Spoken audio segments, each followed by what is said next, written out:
Los libros no solo inspiran películas, sino que también muchas veces son el puntapié inicial para que muchos desarrolladores creen videojuegos.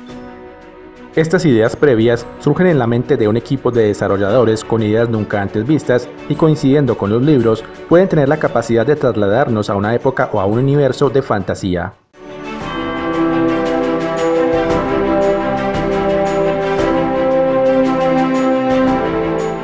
En las últimas décadas, resurgió el interés por las novelas de terror japonesas. Parasite Eve es una novela escrita por Hideaki Sena, un farmacéutico, y su historia tiene mucha relación con su trabajo afuera de la narrativa. Este libro nos habla de las mitocondrias, un grupo de células en el universo de la novela que poco a poco pueden generar conciencia y poco a poco empezar a controlar a su huésped. Esta historia se adaptó a espaldas del autor en una colaboración entre la editorial de la novela y Squaresoft. El juego mantiene una estética muy similar a los Resident Evil, pero cambia el sistema de combate por uno más parecido a los RPG por los que Square es conocido.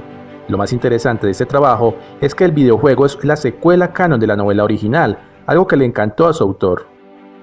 En el juego, las motivaciones de Eve son similares y logra causar un evento masivo y catastrófico en Nueva York entre el 24 y 29 de diciembre de 1997, siendo Bria la única persona que puede detenerla. Los poderes de Eve son los mismos en ambas historias: hacer arder a las personas, convertirlas en una sustancia naranja o dominar sus mentes. Para los que gustan de las historias de terror o los RPG o les interesa el tema de la biología, Parasite Eve es una elección que puede llegar a interesarles.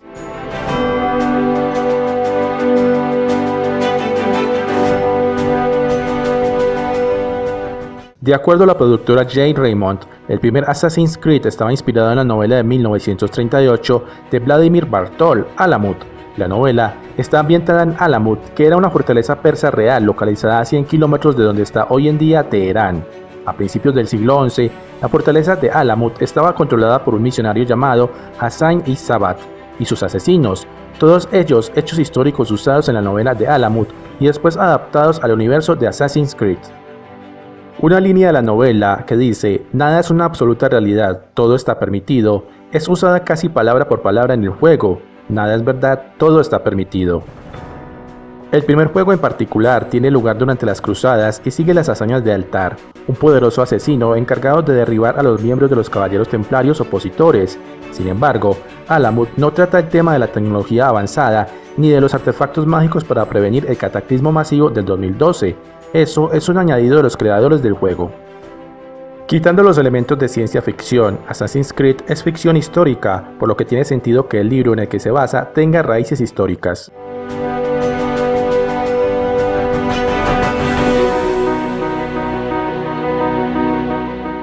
Estas novelas están escritas por el ruso Dmitry Glukhovsky y narran una historia en una Rusia posapocalíptica. En el año 2013, estalla una guerra mundial que hace que gran parte de la superficie de Rusia sea inhabitable. Esto obliga a los sobrevivientes a poblar los túneles de metro de Moscú. 20 años después, los grupos de sobrevivientes empiezan a tener diferentes tipos de problemas y estalla una guerra civil entre ellos. Tanto el juego como la novela se centran en las vidas de los sobrevivientes y la lucha por seguir vivos en un mundo completamente hostil para los seres humanos. En este caso, el juego es un first-person shooter con una campaña en la que deberemos luchar contra otros seres humanos y contra los monstruos que aparecieron por la radiación. El juego sigue vagamente una trama similar a los libros. Juegas como un hombre llamado Artyom y tratas de proteger lo que queda del terreno pisoteando a cada bestia desagradable que te encuentras. El juego no se centra en la política entre cada una de las facciones que viven en el metro subterráneo de Rusia, y la secuela Metro Last Light se desvía bastante de la historia original. Sin embargo, el juego está muy bien realizado, dándote toda la diversión y emoción que tienes que vivir en un planeta plagado de radiación. Para los que les gustan los juegos cargados de acción y las novelas posapocalípticas, Metro tiene que ser una de sus prioridades. Además, el hecho de que el autor de las novelas se haya implicado en los juegos es algo que debemos resaltar y valorar mucho.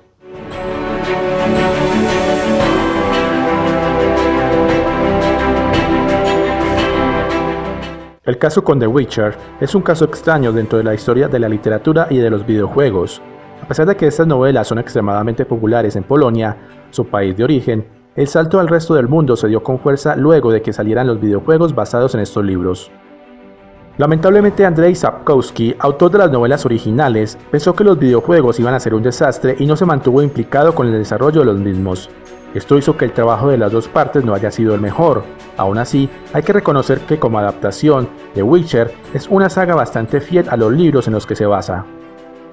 La historia de estos libros y juegos sigue a Geralt de Rivia, uno de los últimos brujos que habitan la Tierra.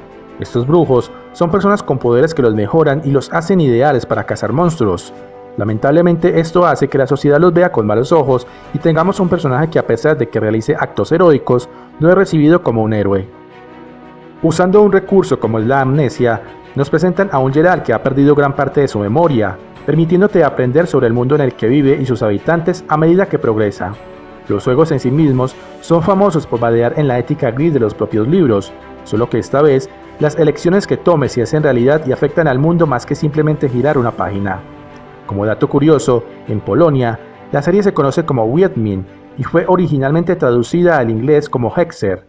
No fue hasta que los desarrolladores de CD Projekt Red decidieron traducirlo literalmente como Witcher que la serie tomó su nombre más único.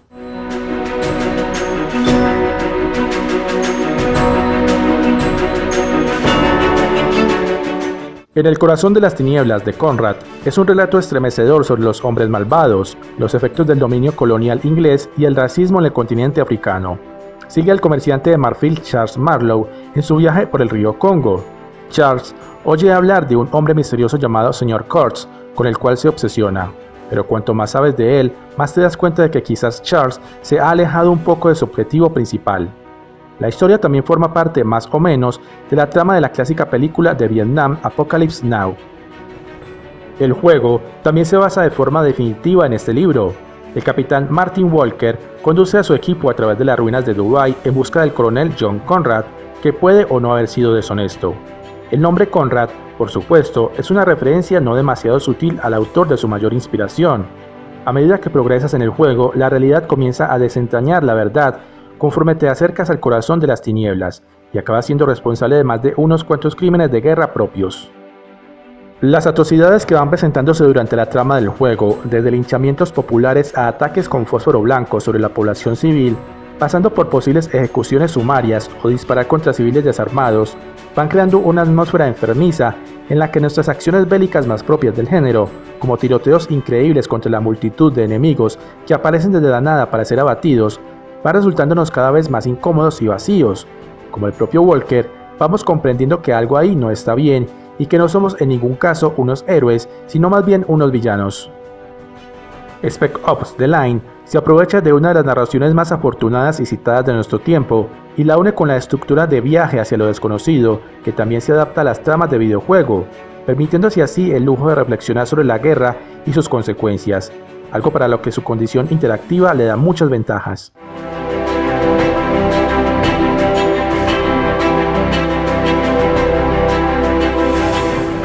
Pocos autores son tan conocidos en el mundo de los videojuegos como Tom Clancy. Clancy es un autor de novelas de espías, más que nada conocido por crear al personaje de Jack Ryan, un personaje que tuvo muchas adaptaciones a diferentes obras y es particularmente conocido por ser el personaje de Harrison Ford en la adaptación de The Patriot Games. Rainbow Six surge de la segunda novela protagonizada por su personaje John Crack. Es un ex-Navy SEAL transformado en agente de la CIA.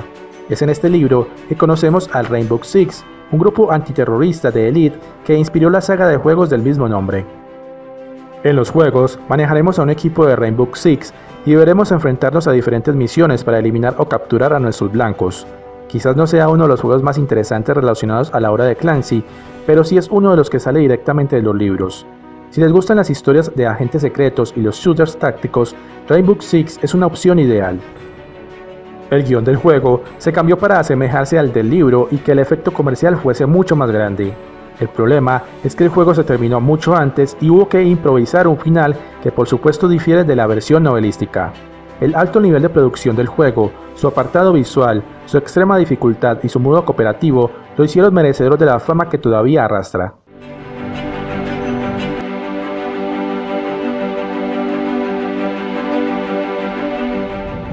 La Divina Comedia sirve de inspiración para un videojuego, Dante's Inferno. Al leer el libro es inevitable comparar su estructura con la de un videojuego. El infierno está dividido en círculos, algunos de los cuales también se subdividen en varias partes como si de fases y subfases se trataran, y en cada zona se castiga un pecado. El Purgatorio es una montaña dividida en terrazas escalonadas, y el paraíso se compone de planetas y otros cuerpos celestes que Dante va visitando uno a uno. Sin embargo, Visceral Games, los desarrolladores del título, han preferido dejar eso a un lado y quedarse exclusivamente con la parte de las dependencias infernales. En el juego, el protagonista, acompañado primero por Virgilio y luego por Beatriz, se convierte en las consolas en una aventura de acción en la que Dante destroza de forma salvaje a los feroces habitantes del inframundo para salvar a su amada. Hay multitud de referencias retocadas con acertadísimos cambios para convertirlas en elementos de una aventura de acción.